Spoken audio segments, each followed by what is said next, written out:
Multi-21, c'est... Yeah, Multi-21.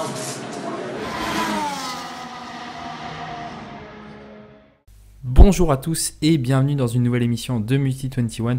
Je suis encore en compagnie d'Aurélien, de Louis, de Clyde et de Paul parce qu'on continue les previews et cette fois-ci on va s'attaquer au midfield, à la bataille de milieu de tableau en commençant par une écurie italienne, une vraie, la Scuderia AlphaTauri. AlphaTauri qui est dans sa deuxième saison de F1, qui arrive cette année avec un moteur Honda extrêmement performant avec les nouvelles évolutions qui vont arriver dès le début d'année.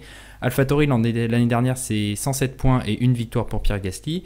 Et cette année aux côtés de Pierre Gasly il y a Yuki Tsunoda, donc je vais forcément laisser Louis en parler puisqu'il y a un pilote japonais. Ben oui, tu me connais bien, tu sais que j'adore les pilotes japonais et Tout à fait. que j'ai beaucoup apprécié la saison de Pierre Gasly d'ailleurs l'année dernière. Donc c'est un duo de pilotes que j'apprécie beaucoup. Je vais commencer d'ailleurs par parler des pilotes. Pierre Gasly, on ne le présente plus, il a fait une saison exceptionnelle l'année dernière. Et je ne dis pas ça uniquement suite à sa victoire à Monza, une victoire qui était particulièrement opportuniste, voire même un peu chanceuse. En revanche, effectivement, sur toutes les autres courses, notamment, je me souviens à Spa ou même à Imola, il était carrément dans le rythme, il était très très bien placé et même il a été régulièrement le meilleur des autres, ou en tout cas à la bataille pour être le meilleur des autres derrière les top teams.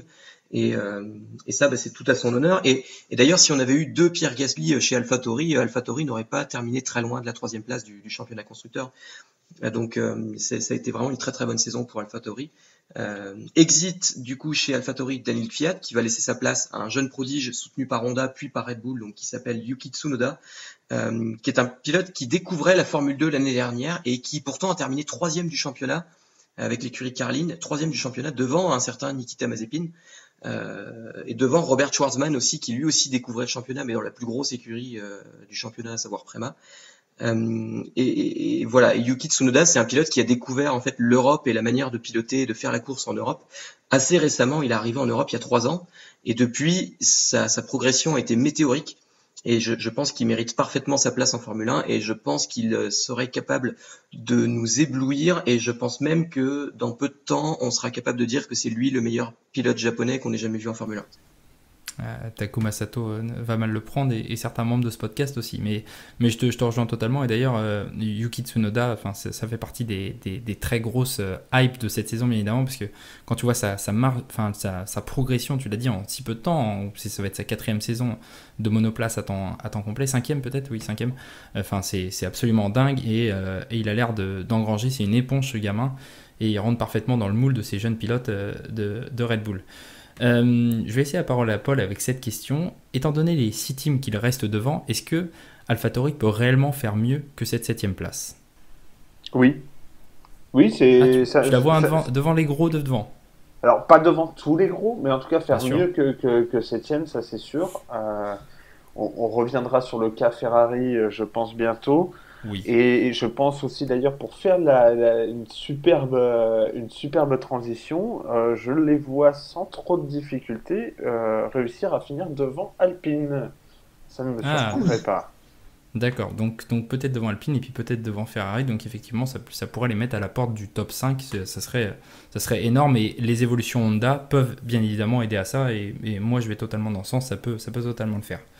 Justement, parlons du grand cirque italien, parlons de la Scuderia Ferrari Mission Winna, mission gagnée maintenant, c'est son nom.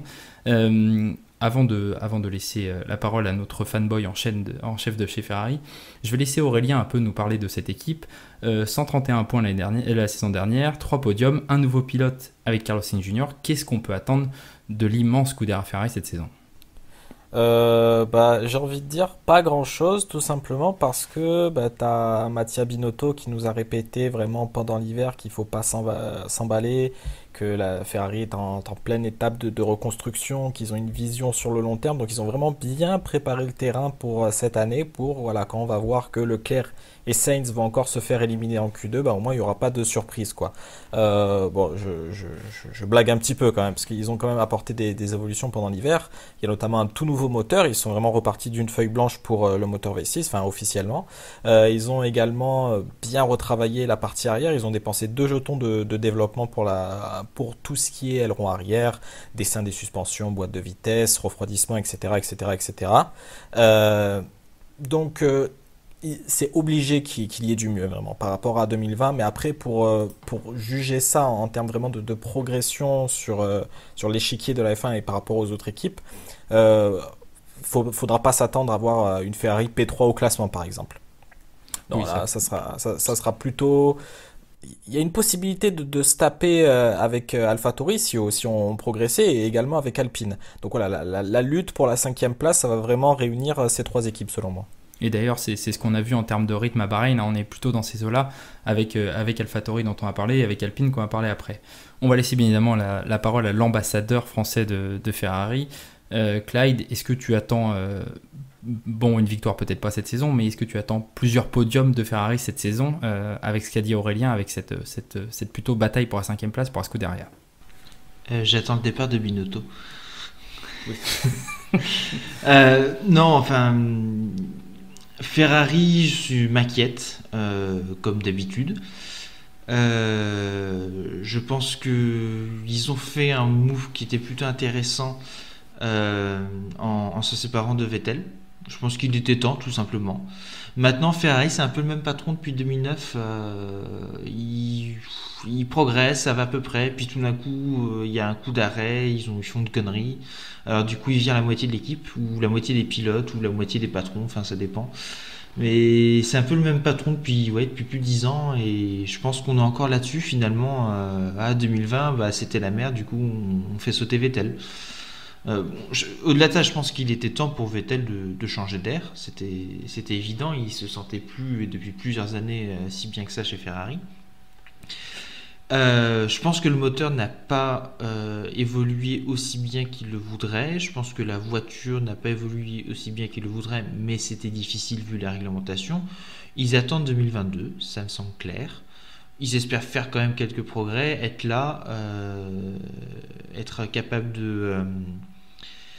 de se montrer de temps en temps, peut-être claquer un podium éventuellement ou deux. Enfin, Leclerc en a quand même fait quelques-uns, hein. Donc je pense qu'il y a moyen de faire des choses, mais ça va pas être transcendant. Ça va être une grosse année de travail pour progresser, en espérant que ce qu'on a vu ne soit pas aussi inquiétant que les essais. Moi j'ai trouvé les essais plutôt inquiétants quand même. On les a pas vus, les rythmes n'étaient pas forcément là. Je pense qu'on est parti sur du 2020 bis. Alors, ils avaient du rythme avec un type de gomme, je me souviens plus, je crois que c'est avec les super soft, mais tout ce qui était en gomme tendre, médium ou dur, c'était assez catastrophique pour Ferrari en termes de rythme, et étant donné que c'est des gommes qu'on va souvent utiliser dans la saison, puisque oui, forcément on utilise moins les gommes à l'extrême que les gommes qui sont plus au centre, ça risque, tu l'as dit, d'être délicat pour Scuderia, et elle se battra du coup avec AlphaTauri et avec Alpine, et donc je laisse notre fanboy Alpine nous en parler. Alpine, qui était Renault F1 Team l'année dernière, 181 points, 3 podiums, 2 meilleurs tours pour Esteban Ocon et Daniel Ricciardo. Exit Daniel Ricciardo, le retour de Fernando Alonso. Paul, qu'est-ce qu'on attend d'Alpine en 2021, sachant qu'il y a à peine 2 jours, Alonso était sur la radio Marca, chez Antonio Lobato. Il a dit que la voiture était bien finie, mais qu'elle était juste lente. Alors qu'est-ce qu'on attend ? J'attends de Doliprane, franchement là, parce que j'ai mal à la tête après tout ce qui s'est passé. Globalement, je vais essayer de vous redécomposer un peu ce qui s'est passé, parce que ça a été le bordel, on va l'appeler comme ça, chez Renault/Alpine. Alors déjà, on nous annonce le retour, enfin le départ déjà de Ricciardo en prémisse, et puis le retour du grandiose Alonso. Alors super, personnellement, je suis quand même fan du bonhomme, il faut reconnaître son talent et tout. Mais à un moment, le Gus, il a quand même 40 piges, plus ou moins. C'est bien, c'est cool, mais sur le long terme, ça va sans doute pas le faire. Quid des talents qui arrivent derrière, hein, messieurs Zhou et Lundgaard, qu'est-ce qu'on va en faire? Parce que Renault, enfin Alpine/Renault, n'a pas de clients, donc il n'y a pas moyen d'aller placer les gamins ailleurs. Donc qu'est-ce qu'on en fait? Ça va être bloqué. D'autant plus, on l'a vu pendant cette intersaison, Alonso qui a eu son accident de vélo. Donc pareil, on nous a dit c'est pas trop grave, c'est pas trop grave. Et puis là, on nous dit que finalement, après la saison, il va sans doute aller se refaire opérer un petit coup et que ce sera pas juste cosmétique, quoi, qu'on va aller le retaper un coup. Donc pareil, quid de la saison, comment ça va se passer, quel impact, on ne sait pas. Beaucoup de questions sur ce retour d'Alonso. Concernant Ocon, personnellement, j'aime bien le gamin, même si a priori il n'y a pas grand monde qui partage cet avis. J'aime bien le gamin, il faut reconnaître qu'il est sur la pente ascendante hein, ces derniers temps. Il a terminé quand même à Bahreïn avec une P2, donc même si il y avait un peu une situation, bah, n'empêche qu'il a fini par aller chercher le meilleur résultat de Renault à l'époque, donc voilà, il faut quand même y aller. Mais il va falloir maintenir, il va falloir prouver, il va falloir continuer, parce que sinon, Ocon, à la fin de la saison, il n'a pas de contrat. Moi, je vois Gasly débarquer rapidement dans l'équipe, ou alors un Zhou ou un Lundgaard en fonction des résultats. Donc voilà, niveau pilote déjà, c'est compliqué. Niveau management, ensuite, vous le savez, on a foutu Abitbull dehors. Là encore, beaucoup de gens l'aimaient pas. Personnellement, je trouvais un certain charisme, mais effectivement, il fallait reconnaître que le bonhomme n'était pas parfait non plus. À la place, on retourne au modèle de chef, de coq dans la boîte. Donc, on a d'un côté, alors je m'excuse d'avance pour la prononciation, Marcin Budkowski, qui sera executive director, sous-entendu le chef à l'usine. Et d'un autre côté, on aura Davide Brivio, qui sera Racing Director, sous-entendu le chef dans la pit lane. Alors globalement, hein, Budkowski, c'est pas un mec qui sort de nulle part, c'est le fameux monsieur qui a fait Ferrari, McLaren, et puis ensuite une petite pige à la FIA. Et puis ensuite, on a dit tiens, reviens vers nous parce que ça peut être intéressant, tu connais les règles, donc tu pourras peut-être nous aider. Et puis Davide Brivio, pareil, c'est pas n'importe qui, hein, c'est 9 ans chez Yamaha, c'est Jean-Michel qui a fait venir Rossi dans l'équipe et qui a tout raflé pendant 4 ou 5 ans. Donc pareil, globalement, c'est des gens qui ont du bagage. Donc pour moi, sur le papier, au départ, ça sent bon. C'est les mecs avec la bonne expérience au bon endroit. Sauf que deux coqs dans le poulailler, on sait que ça marche pas bien. On l'a vu à l'époque avec Vasseur et Abitbull en 2016 pour le retour de Renault. Et sachant que par-dessus tout ça, il va falloir saupoudrer un petit peu de Laurent Rossi, le fameux CEO d'Alpine, qui a reconnu qu'il allait être très présent au début de cette saison 2020. Donc là encore, deux coqs, on sait que ça marche pas bien. Trois coqs, à un moment, il va falloir arrêter. Oui, c'est vrai. Surtout qu'il y a peut-être d'autres choses à faire pour Alpine, enfin pour le président d'Alpine, plutôt que d'être sur l'écurie de F1 en ce début de saison. Voilà. Dernier point, c'est la voiture. Alors la voiture, parlons-en, cette fameuse Alpine A521. Donc, comme pour toutes les autres voitures, il n'y a pas eu énormément de modifications. On avait les fameux deux jetons qui bloquaient toute modification structurelle. Globalement, les deux jetons ont été dépensés sur l'arrière de la voiture, sans forcément qu'on ait, en tout cas à ce jour où on fait la vidéo, plus d'informations que ça sur ce qui a été modifié. Donc ça peut être la transmission, ça peut être les suspensions, voilà, il y a plusieurs choses qui peuvent être modifiables. On ne sait pas ce qui a été modifié, en tout cas pas dans le détail. Ce qui a été modifié par contre qui est sûr, c'est le principe d'aéro de la voiture, puisque vous l'aurez vu, le Big Chunk, cette fameuse boîte à air, cette airbox gigantesque, voilà, qu'on retrouve en haut de la voiture, qui est devenue en fait énorme comparée aux années précédentes et comparée à toutes les autres Formule 1. Le but, quel est-il? C'est de diminuer en fait la taille des sidepods, puisqu'en fait, vous savez tous, ou en tout cas on va vous le répéter, c'est que les sidepods, enfin en tout cas le fond plat a été bien entaillé cette année afin de diminuer la downforce. Du coup, qu'est-ce que vont faire les écuries? Elles vont essayer de travailler pour regagner de la taille, de la largeur sur le fond plat. Comment est-ce qu'on regagne de la place sur le fond plat? En réduisant la taille des sidepods, ces fameuses boxes qu'on retrouve sur le côté des voitures, hein, là où il y a deux entrées d'air, pour les radiateurs. Donc comment est-ce qu'on a fait ça? Eh ben, c'est pas bien compliqué. On a pris, alors j'ai Louis qui me dit de parler français, je suis désolé, je ne connais pas ces termes en français, donc n'hésitez pas à corriger dans les commentaires, ce sera avec plaisir. Du coup, comment est-ce qu'on a fait pour réduire ces sidepods, ces fameuses boîtes à air, là où sont logés les radiateurs? Eh bien simplement, on a pris certaines parties de l'équipement qui servait au refroidissement, qui était placé dans les sidepods, et on a été le placer au-dessus du moteur, là dans cette fameuse énorme boîte à air. Donc, aujourd'hui, on voit la différence, hein, on vous mettra deux photos côte à côte, on voit effectivement que Renault a bien travaillé, qu'ils ont été bien gagnés de la place pour réagrandir le fond plat malgré le fait qu'il était entaillé. Par contre, effectivement, on se retrouve avec cette boîte à air énorme, façon un petit peu Ligier des années 70, si je ne me trompe pas. Voilà. Tout à fait, de 76. Voilà. Et alors, un dernier point dont personne n'a parlé, hein, et pour vous dire, je passe beaucoup de temps ces derniers temps sur Reddit, je n'ai pas grand-chose d'autre à faire, ma vie est triste, je suis désolé. Mais voilà, quelque chose dont personne n'a parlé à propos d'Alpine/Renault, c'est la disparition de DP World, le fameux sponsor titre qui était là normalement pour s'engager sur plusieurs années, qui a sans doute claqué une bonne dizaine, voire plus de millions d'euros pour être un peu partout sur la livrée de Renault en 2019. En 2020, eh bien, aujourd'hui, ils ne sont plus là. J'ai fait le tour du site de DP World, de Renault, d'Alpine, tout ça. Il n'y a plus aucune trace de leur partenariat aujourd'hui. Alors, qu'est-ce qui s'est passé? Est-ce que simplement le rebranding Alpine, ils ont dit, bon, c'est bon, les gars, en fait, on n'a plus besoin de vous? Est-ce que la Covid-19 a affecté cette entreprise et du coup, qui a choisi de se retirer? Ou est-ce qu'on était simplement sur une lubie d'un émirat ou autre qui voulait aller Écoute, claquer des je peux te millions? répondre là-dessus. Donc, DP World, c'est Dubai Port World, c'est un consortium de ports internationaux qui est basé d'abord à Dubaï. Et la réponse qui semble se dessiner aujourd'hui, c'est que DP World va se concentrer sur un autre sport, en l'occurrence le foot, et ça pourrait, ça concernerait apparemment tout ce qui est autour de l'Olympique de Marseille, du rachat notamment du port de Marseille et du club de foot de Marseille par les amis des Émiratis, les Saoudiens. Donc c'est pour ça que on s'est un peu écarté de la F1 du côté de DP World, de ce que j'ai pu lire chez des journalistes spécialisés. Très bien. Et du coup, donc en conclusion, avant de passer la main à notre ami Louis, mais qui, je pense, confirmera tout ce que je dis, globalement, cette année, personnellement, je sens la foirade. Je sens la foirade pour Alpine. La P5, ça va lutter pour la P5, mais ça va être compliqué d'avoir la P5.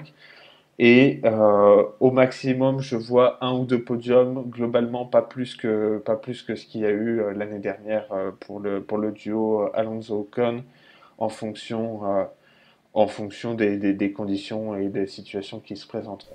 Voilà. Alors justement, Louis, donc une boîte à air de 1976 sur une voiture de 2019 avec un pilote de 41 ans, est-ce que c'est la solution pour gagner le championnat du monde de Formule 1? Alors, lorsqu'Alonso avait rejoint McLaren, qui commençait à être motorisé par Honda en 2015, il avait déclaré que pour battre Mercedes, il fallait faire différemment de Mercedes. Bon, au moins, effectivement, Alpine fait différemment de Mercedes. Mais est-ce que finalement c'est une bonne idée? J'ai du mal à le croire. Il y a effectivement cette boîte à air dont on a beaucoup parlé. Il y a un problème, moi, que je vois survenir avec cette boîte à air, dont personne n'a vraiment parlé jusqu'ici, c'est que si on vient remettre les radiateurs un peu plus en hauteur au-dessus du pilote, ça veut dire qu'on augmente le centre de gravité de la voiture, on met ce centre de gravité de la voiture plus haut. Alors ça va pas se jouer à plusieurs mètres, hein, ça va être quelques centimètres, mais ça devrait suffire à modifier l'équilibre de la voiture et potentiellement on peut avoir une voiture qui va moins bien se comporter en virage. Ce qui explique peut-être déjà dans un premier temps cette sensation de Fernando Alonso d'avoir une voiture qui est un peu lente. Maintenant, au-delà de ça, effectivement, tu parlais, Paul, d'Alonso qui revient, il est très vieux. Et effectivement, il est très vieux, il a dépassé 40 ans, c'est très vieux pour un pilote de course, d'autant plus pour un pilote de Formule 1. Mais c'est un pilote, moi, que j'adore. Ça remplit mon petit cœur de joie de savoir qu'il va revenir sur la grille. Et ça remplit mon petit cœur de joie de voir qu'il est toujours aussi déterminé à gagner des courses, etc. Il a toujours une motivation folle, contrairement à un certain Kimi Raikkonen, par exemple. Mais effectivement, Alonso, il est plus si jeune que ça. Est-ce qu'il a encore son coup de volant? On le saura bientôt, mais apparemment, il est quand même fort probable qu'il soit un peu émoussé. Et puis surtout, Fernando Alonso, il est inséparable de son éternel chat noir et il revient dans une écurie Renault, enfin Alpine en tout cas, qui déjà a des problèmes alors que la première course n'est même pas encore passée. Je vais laisser Clyde argumenter sur Fernando Alonso et Alpine, et puis après on laissera la main au méchant Aurélien Attard pour parler du pilote espagnol. Oui, moi je suis fanboy d'Alonso aussi, hein, donc je suis pas forcément hyper objectif, mais moi à mon avis, s'il y va, c'est qu'il a vraiment envie de faire quelque chose, il est très motivé. Pour le coup de volant, c'est un pilote quand même, ces 3-4 dernières années qui est allé en Formule 1, en endurance, en rallye raid, en IndyCar. Je pense que il y a quand même quelque chose. À mon avis, le coup de volant, il est pas si moussé que ça, et au contraire, il est très très motivé. Sur Alpine, c'est vrai que c'est une direction technique qui est différente, qui est un petit peu risquée, mais je pense que c'est l'année où il faut justement prendre un peu de risque Et c'est Alonso qui avait annoncé la couleur, hein. Quand il est revenu, il a dit qu'ils devraient mettre à la poubelle l'année 2021 et préparer 2022. Et je pense que c'est ce qu'ils sont en train de faire. Ils sont en train d'essayer des trucs.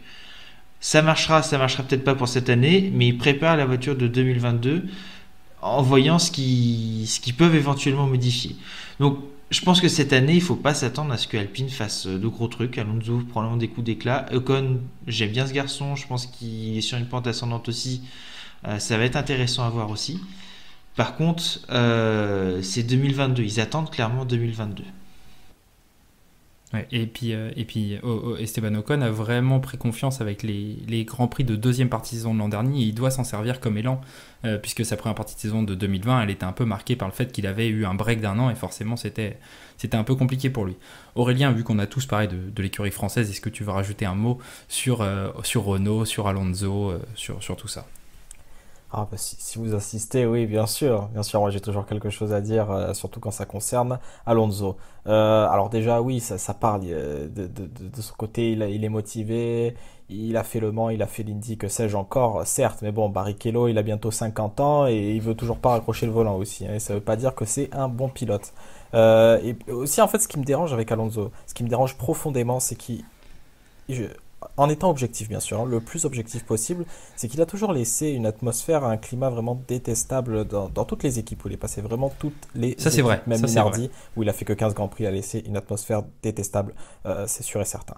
Et ça m'emmerde un petit peu pour Alpine, seul représentant français en Formule 1, parce que je suis convaincu en fait que le scénario va se répéter, et j'ai un peu peur aussi pour Esteban Ocon, parce que si on regarde les derniers équipiers d'Alonso, on voit Massa, on voit Raikkonen 2014, on voit Stoffel Van Dorn chez McLaren, et ben tous s'en sont vraiment difficilement relevés, voire même pas du tout pour Van Dorn, hein, qui était obligé de partir dans un tout autre championnat. Et Ocon, voilà, il montre un petit peu du mieux. J'ai un peu peur du coup là. J'ai un peu peur pour sa saison 2021, pour la cohabitation avec Alonso. Alonso qui s'autorise déjà, hein, quelques sorties sur la performance de l'Alpine, alors qu'il a passé juste une journée et demie à son volant et qu'on n'est même pas à la première course de la saison. Et dire qu'elle est lente, c'est quand même une déclaration forte, hein. Il le dit dans la presse, hein, en plus, donc il sait très bien ce qu'il fait, hein, parce que ça va être repris 15 milliards de fois et il va y avoir 5 idiots qui vont en parler dans une vidéo de présentation de Formule 1 par exemple. Donc je sais pas, je suis un peu circonspect là, Et pour compléter juste ce que tu dis, pour clore ce chapitre Alpine, moi ce qui m'embête, c'est que si jamais ce scénario, et j'adore Fernando Alonso, hein, mais si jamais ce scénario se répète, moi je suis pas sûr que Zhou et Lundgaard, mais on en reparlera pour la précédente de F2, soient vraiment l'avenir de Renault. Donc qu'est-ce qu'on fait dans ces cas-là? Enfin bref, on verra cette année, mais Alpine, ça va être un des sujets très patients de la saison. Voilà en ce qui concerne les 3 écuries du midfield, Alpine, Ferrari et AlphaTauri. On se retrouve très bientôt bien évidemment pour parler des 4 écuries qui vont jouer les victoires et le titre, c'est-à-dire Aston Martin, McLaren, Red Bull et Mercedes. On donnera aussi nos pronostics dans la prochaine vidéo bien évidemment. Merci encore une fois à Louis, à Paul, à Clyde et à Aurélien d'avoir été avec moi. N'hésitez pas à vous abonner, n'hésitez pas à commenter. On sait que le sujet d'Alpine avec Fernando Alonso et un pilote français, Esteban Ocon, ça fait beaucoup réagir. Le fait que sur AlphaTauri il y ait le deuxième pilote français, Pierre Gasly, ça fait aussi énormément réagir. Donc n'hésitez pas à en parler et puis à commenter aussi un peu la saison de Ferrari. On sait que Clyde n'a pas beaucoup d'espoir, mais peut-être que vous oui. En tout cas, on se retrouve très bientôt pour la fin des previews sur Multi21. Salut!